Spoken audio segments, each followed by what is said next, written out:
happy Easter. We'll make it a quick bulletin today because we've got NFP, obviously. Things are going to change quite drastically. For example, the interest rate expectations are going to change. We were sitting at 50-50 yesterday, whether or not they're going to hike or they're not going to hike. And the yield curve is going to look a little bit different anyway on Monday. And so just because things are going to possibly change quite greatly, there's not much point doing an update when it's going to change by Monday, right? So we'll do a proper bulletin on Monday. I am around, which is okay. This Monday I was away, and so we actually missed out on some trade opportunities on Monday, which was a shame, but it is what it is. I couldn't help it. I had to go out, and so it did mean we have a negative week this week, minus 45 pips, but last week was really good with a plus 165. So it's evened out, it's balanced out. Okay, had we have had some trades on Monday, it would have countered that loss that we had yesterday. No, Wednesday. So, our Monday's trades would have probably been in the 80s, 70s or 80s pips. And so it would have definitely buffered the losses that we had on Wednesday. I couldn't remember what day it was. Yeah, it was Wednesday, wasn't it? Right, so gold, we've got punishment zone because they've gone long. So you can see, very interesting, the respect there. That's actually quite bonkers, isn't it? Yeah, so they went long and they hit it almost exactly.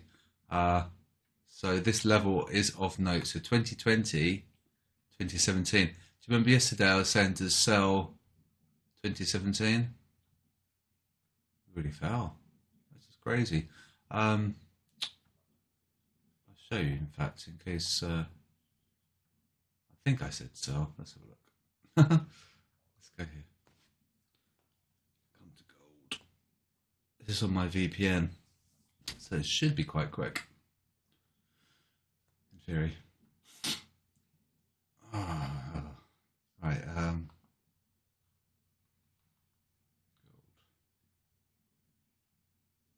I think I said to sell it. Look for a break at 2012 or a long above 2017. So that would have been a nice trade. So there's your stop, 2017, and there's your break. So the punishment zone did hold. All right, so that's quite cool. Let's go back. There's the punishment zone.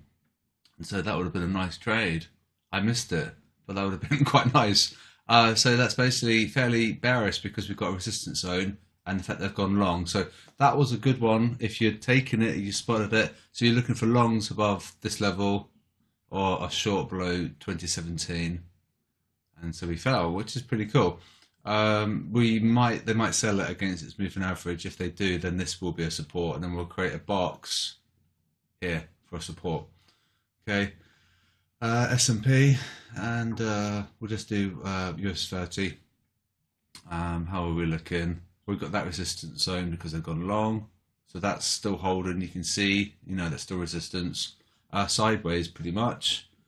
US 30 and sideways. Right, so that doesn't help at all, does it? I mean, there at least we had a move. Nice move because of that. If we're going sideways, we're just going to basically go sideways. So there's not much to be said there. DAX was a mover on our risk calc. Right. And that's the reason why our risk calc was on the 24-hour change, because of that. That move helped lift our average. All right, so they sold it. And so obviously up we come. We're probably going to possibly break this box because of this. And that's it. So gold would have been a nice trade had you called it. I missed it, which is a bit annoying because I'm putting out these trade ideas, but I didn't take it. So I think next week I'm still going to be really busy, but I'm going to try and take some trade setups that we put into Discord because they have been generally pretty good. And I mean, a $5 stop isn't really going to break the bank, is it really, to be honest? And it went down to 2,000, I think.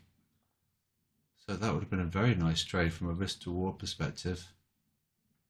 And then we'll be back on Monday, and it'll just be a normal week next week, and I'll just be busy in the afternoons doing the house move.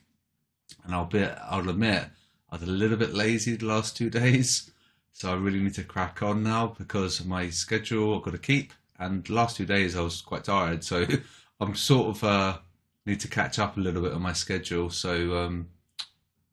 2017 to 2000 to $17 move. Wow, which is pretty decent, isn't it? $5 stop, or we might have just got stopped out there, 2021 ish. Yeah, so a little bit of a wider stop than anticipated, like $1 or $2, but we did fall a lot. So still a decent risk to reward, slightly wider stop. So maybe that's what, if I put out a trade idea and it's a very tight stop, you could just move it a little bit wider, because it seems to be they're quite good areas, but it just probes ever so slightly above where I'm saying there's going to be like a resistance or support. So this was a good one as well. All right, so I'll wrap up now, and I'll see you guys on Sunday for the got data. And then don't forget we've got Easter Monday as well, so it's probably going to be quite quiet on the markets, but we'll do a normal bulletin on Monday. So have a good weekend.